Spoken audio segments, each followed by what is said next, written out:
Trey Genco was a deranged and isolated incel that had devastating plans against the State University of Ohio. And this story highlights the dark path that he followed and how he was firmly stopped in his tracks. After slipping into the world of the Incel Movement, he became infatuated with the killer virgin Elliot Rodger, and from this moment onward, he took on a red pill style ideology. As the red flags and warning signs developed around him, people began to take notice, most notably his mother, who watched on in horror from the distance. But would she conveniently turn a blind eye for her son, or would she seal his fate to save the lives of countless innocent others? Good morning, good afternoon, or good evening, folks. My name is Adrian, and welcome back to Coffeehouse Crime. Now today, we're looking at a case that had the potential to be so much worse than it was. Trey Genco saw great admiration in Elliot Rodger, who some of you will know as King of the Incels or the Killer Virgin. And so it is no surprise that he had equally vicious plans. By the way, and just to remind you that I post true crime and strange cases here weekly, so if that does sound like your kind of thing, please consider subscribing to the channel. And now, with all said and done, please grab yourself a coffee, pull up a seat and get ready for the deep dive. This is the case of Trey Genco.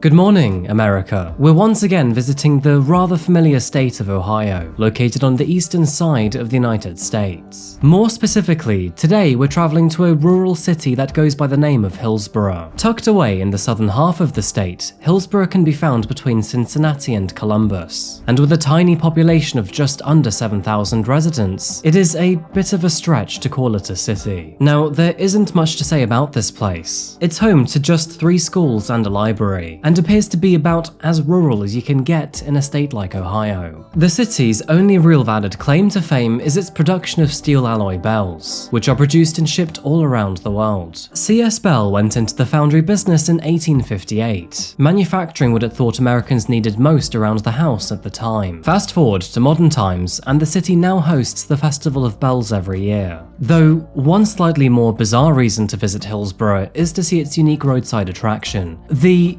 world's largest horseshoe crab. Honestly, sometimes you Americans confuse me. Anyway, it's here in this little city that we meet the main subject for today's case. And of course, that is 21-year-old Trey Genco.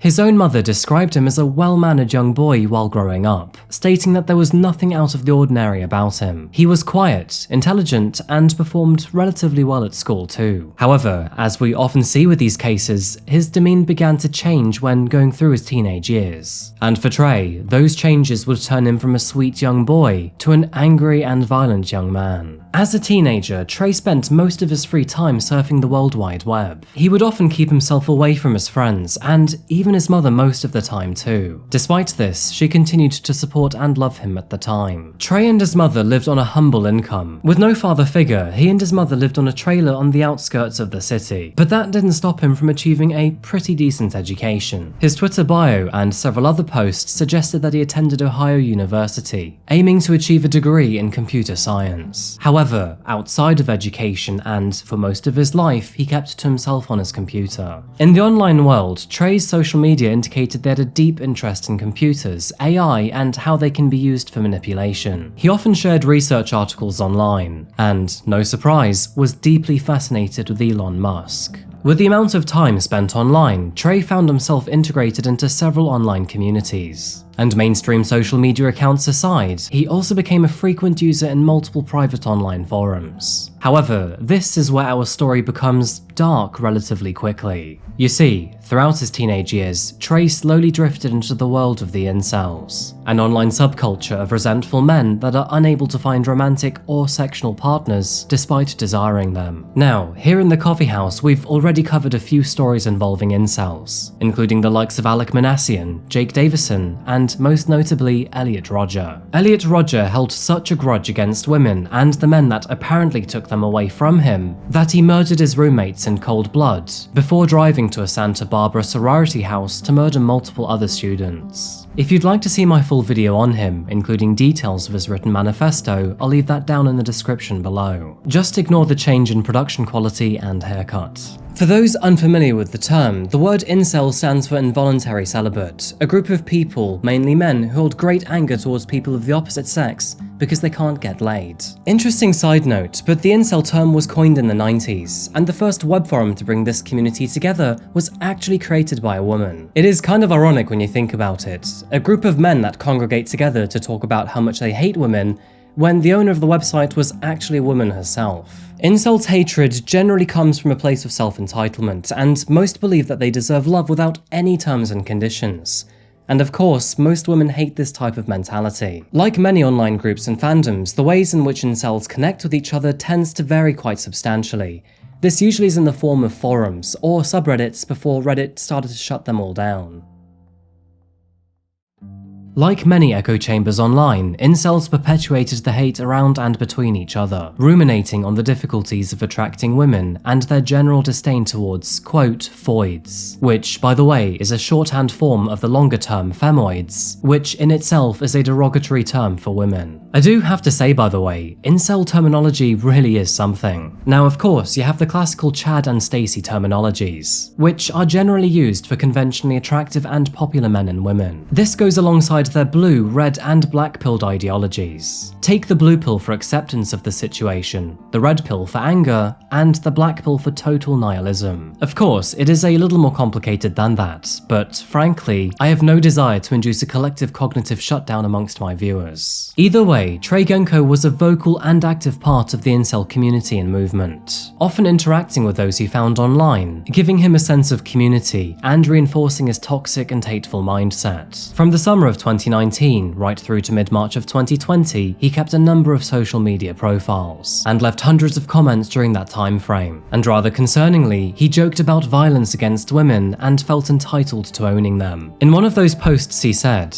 "I put some orange juice in a water gun and I was planning to spray some foids and couples like Elliot Rodger did. When I finally did do it, it was his birthday and I didn't even know that. I felt like I was spiritually connected to the saint on that day. I drove up to them saying hi and they didn't even look up. They just went, uh-huh. So they got sprayed in the fucking face." I suggest it to all incels. Extremely empowering action. If it wasn't obvious enough from this post alone, Trey absolutely admired Elliot Rodger. After reading his full 137-page manifesto, he became infatuated with the king of the incels. And even worse, he even shared Elliot's twisted ideologies. Trey had now reached 19 years old, and in his mind, he planned to follow in Elliot's footsteps, choosing violence against those who had allegedly berated and isolated him. To train up for his so-called event, he enrolled into the military in August of 2019. However, due to his poor performance in both fitness and discipline, Trey was discharged after just 5 months of basic army training. Now, being discharged was both disappointing and embarrassing for him. He saw himself as a missionary, and failing the military meant he had also partially failed his mission. While all of this was going on, Trey's mother believed that he'd enrolled into the military to try and get his life back on track. However, she could not be any further from the truth. Either way, she was still happy to have him back home after he was essentially given the boot. But Trey was never the same again after his discharge. He seemed to be an entirely different person, and Trey's mother had no idea how to react around him. Once a quiet and well-managed child, he had now become angry, aggressive, easily agitated, and violent. And to add to all of this, he was quite unpredictable too. For example, he entirely disappeared off the radar for 10 solid days when he travelled to Greece for no rhyme or reason. This was all very strange, because Trey had never expressed any desire to go to Greece. Neither had he ever left the United States before. And this sudden change in behaviour was so unexpected. The sudden change in his behaviour is easily explained through his journals. Before enrolling in the military, Trey created a personal journal named A Hideous Symphony, which, as you can guess, was his own self-absorbed manifesto. In this document, he mused about his struggles to be appreciated by women, finishing with, "I hope these words resonate in sweet familiarity with my fellow incels, either cognizant of their situation or not. I am already set to go into the US Army. This training will be for the attainment of one reality, the death of what I have been deprived of most. But also cherish and fantasize at the opportunity of having but been neglected by women. I will slaughter out of hatred, jealousy, and revenge. I will take away the power of life that they have withheld from me by showing there is more than just happiness and fulfillment. There is an all-encompassing death. The great equalizer that will bear all of us into its calm velvet of silence and serenity. This overdramatic drivel was followed by another note less than 2 weeks later, which, to be honest, was even more worrying still. In this note, he listed Ohio State University as his prime target, which, as we know, was the largest and most local school to him. The note read, May 23rd, 2020, 290 days, M16 optimal, covert or mil-spec. Will get arms training in basic combat training in Georgia. KC needs to be huge. 3,000? Aim big then. Now, there are a few things to note in his crudely scribbled note. One being the date he'd set for his attack. Disgustingly, Trey planned to commemorate Elliot Rodger by attacking Ohio State University on the 6th anniversary of his final stand. Another disturbing homage to Trey's so-called saint. Another thing to note here is that the term KC stands for kill count. It is obvious that the man wanted to do as much damage as possible, but with an estimated number of 3,000, you are probably safe to say that he was being overwhelmingly ambitious. No individual has ever been able to achieve such a terrible figure, and considering this skinny little rodent couldn't even pass combat training, I think he was being rather naive here. Approaching 2020, Trey's position had changed quite drastically. He had failed the army, his behavior had changed, he had authored a violent manifesto, and his mother was growing increasingly worried with dark concern. It is obvious that Trey was a ticking time bomb. He had slipped too far down into the incel rabbit hole, and now felt validated through his unhinged and misplaced hatred. And now, should people die or not, that all depended on someone noticing the red flags soon enough.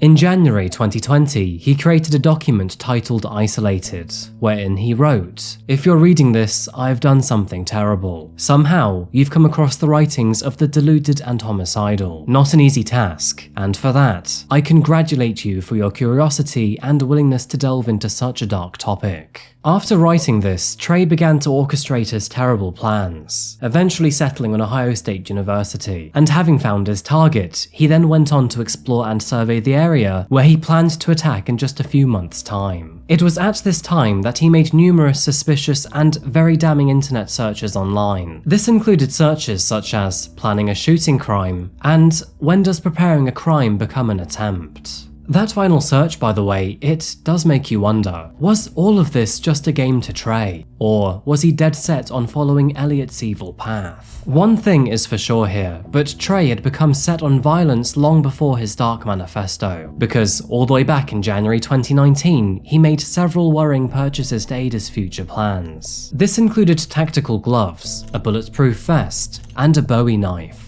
He purchased 2 factory Glock 17 mags, a 9mm Glock 17, and a holster a few months later. He also purchased black cargo pants, a hoodie with the words revenge on it, and also a skull face mask. By now, Trey's mother was becoming increasingly concerned by his behavior, and the more extreme he became, the more she felt she had to intervene. From Christmas 2019 onwards, she began to actively challenge the ideologies that he shared in front of her, and unfortunately, this caused many heated arguments between the two. The first major red flag began when she found one of his handguns inside of her car, and after she confronted him about it, he said it was no big deal. Now, this may be the case in some situations, but then again, why would an angry teenager be casually armed in a small town in Ohio? She had also become aware of at least some of his online journals and writings, which, as you can imagine, would only snowball her concern. And finally, all their fighting and the glaring red flags would come to a peak on March the 12th, 2020.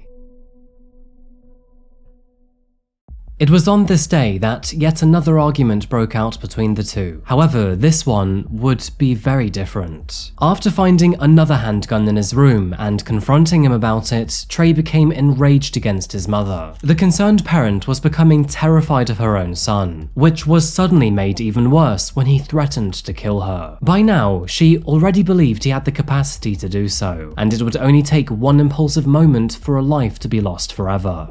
Coupled with all of the worrying signs, she realized that her son had become a genuinely dangerous person, and if she were to turn a blind eye to him, then she may one day remain forever regretful. And so, on that note, enough was unfortunately enough.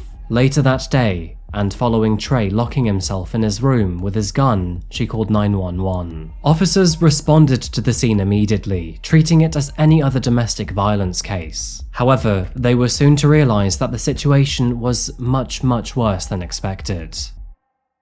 Still locked in his bedroom, his mother had left the house to meet officers outside, and after being handed a megaphone, she and the team worked together to persuade him to peacefully leave his room. Now, Trey initially denied ever having a firearm, but after pressure from officers, he eventually told them that they could find one in the back of his car, and after searching his vehicle, they found more than they had bargained for. After opening the trunk, officers found a bulletproof vest, a semi-automatic rifle, and multiple boxes of ammunition. The discovery shocked Trey's mother, as she had no idea he had such items in his possession. Following this discovery, Trey and his mother were questioned by officers, and despite lying to officers that this was his only firearm, they would find a fully loaded handgun hidden in the vent by the side of his bed. No surprise, but it was at this point that Trey stopped being coy with the police, and instead demanded that he had an attorney. It seemed that now he had realized that his grand plan had been stopped in its tracks. The violent man was only a few months away from potentially murdering dozens of people. However, thanks to the concerns of his own mother, this massacre had now been averted.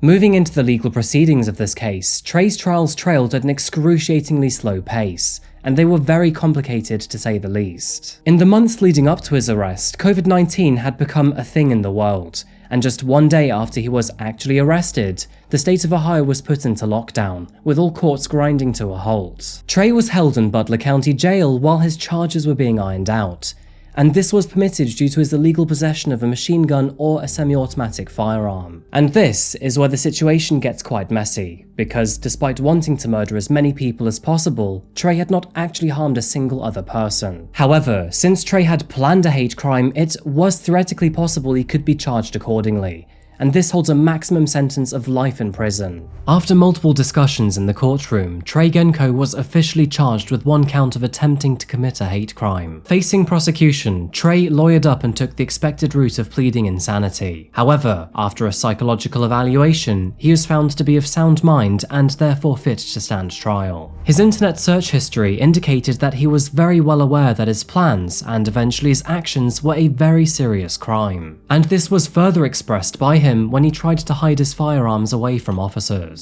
He also expressed premeditation and methodical planning when conducting surveillance at the university. With both of these things in mind, his plans were clearly made with sound intent, and there was no way that he could disprove that. And so, in June of 2020, the young incel stood trial, and if convicted of attempting to conduct a hate crime, he could receive a maximum of life in prison. However, in a dark twist of fate, the prosecution did not have the authority to charge Trey on a federal level. This is because matters with the FBI were going at an extremely slow pace, which was possibly due to the ongoing COVID pandemic. And so, his charges were dropped to a third-degree felony charge, where he could now only be charged for threatening the civilian population. For this charge, he faced a maximum penalty of 18 months behind bars. Trey saw this as the best possible outcome for him, and therefore pleaded guilty to the lesser charge. To make matters even more frustrating, he had already spent 7 months in jail, and so, alongside his allegedly good behavior, he was released on parole early in February 2021. Following his release, Trey spent the next few months posting as normal on his social media profiles, acting like any other man would in his 20s. This included posts of him going to the gym, learning to move on with his life, and even trying to meet women. And surprise, surprise, he even preferred to meet the ladies in real life. However, Trey's comfortable new lifestyle would not last for very long, because while he was out enjoying a free life again, the FBI were hot on his tail with their own investigation. After acquiring access to all of his social media, both historical and current, they were building a very convincing case to prove that, indeed, he was guilty of planning a hate crime. The US Code on Hate Crime Act states, whoever attempts to cause bodily injury to any person because of the actual or perceived religion, national origin, gender, sexual orientation, gender identity, or disability of any person shall be imprisoned for any term of years or for life, fined in accordance with this title, or both, if the offence includes kidnapping or an attempt to kidnap, aggravated sexual abuse or an attempt to commit aggravated sexual abuse, or an attempt to kill. And so, the search conducted by Trey before he was even on the authorities' radar really would come back to bite him in the ass. And so, to answer his question and his Google search if preparing for a crime is classed as an attempt, yes, Trey, it bloody well is. And in July of 2021, Trey Genco was formally arrested by federal agents before being held in prison where he waited his second trial. Local man who is a self-described incel admits to plotting to carry out a mass shooting of women. Trey Genco pleaded guilty in federal court to attempting a hate crime. The Hillsborough man was charged in July of last year. Investigators say he wrote a manifesto saying he would slaughter women out of hatred, jealousy, and revenge, and search for sororities and a university in Ohio.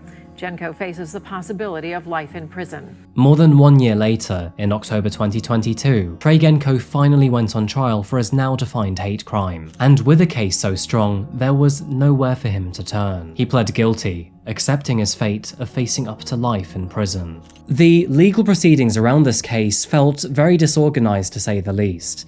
The FBI took months to come to their own formal conclusion, and this was only realised months after Trey had been released back into the open world. Theoretically, if Trey had the motive and intelligence to do so, he could have reenacted his plans in between his charges, which is very concerning to think about. This was a disaster with tangible potential. And although Trey never murdered or even hurt anybody else, his violent and vicious motives were as clear as day. During his trial, he insisted his writings were simply made out of boredom and depression, and that this was his way of coping with his unwanted virgin lifestyle. However, in court, that simply didn't hold water. In hindsight, it is extremely lucky that his mother phoned the authorities when she did, and if honest, it is quite admirable actually. By calling out her own son, and therefore putting herself in the firing line, she potentially saved multiple lives, and that in its own right is selflessly heroic. Now, I've covered several cases related to incels already. There is no doubt that there are more out there, and I'm sure the authorities know this too. Obviously, being an incel does not make you a murderous monster. The vast majority are merely frustrated with their lives, and their needs remaining unfulfilled. They also perhaps feel like they will never deserve a partner, or will never have a chance at raising their own family. However, what many don't realise here is that the world is an unimaginably enormous place, and there are literally billions of people out there. Anxiety has a funny way of making us look inward, only aware of the present moment around us. But just because you haven't found someone yet, at this specific moment in time, doesn't mean that you never will. It just means that this part of your life is all about you. For now. Small changes to your lifestyle right now can make a huge impact to your life just 1 year down the line. All it takes is for you to pick up a new hobby, take that daily walk, or maybe just leave those toxic forums behind, in exchange for healthier and more fulfilling connections.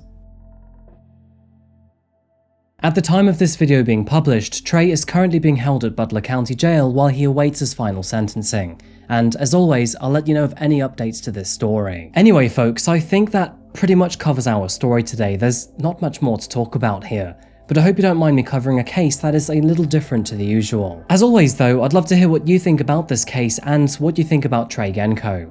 Do you think he should receive a life sentence, or do you think he should get a number more finite? And if that's the case, how long do you think he should be in prison for? As always, if you'd like to support me in the channel, get early access to my videos, or additional content, then please head on over to my Patreon. You can also follow me on Facebook, Instagram, Twitter, or Threads for more true crime content, or to follow me in my adventures. Anyway folks, as always, I'll be back again very soon for another video. However, until that moment arrives, remember to look after yourself, look after each other, and of course, stay safe. Thank you, and goodbye.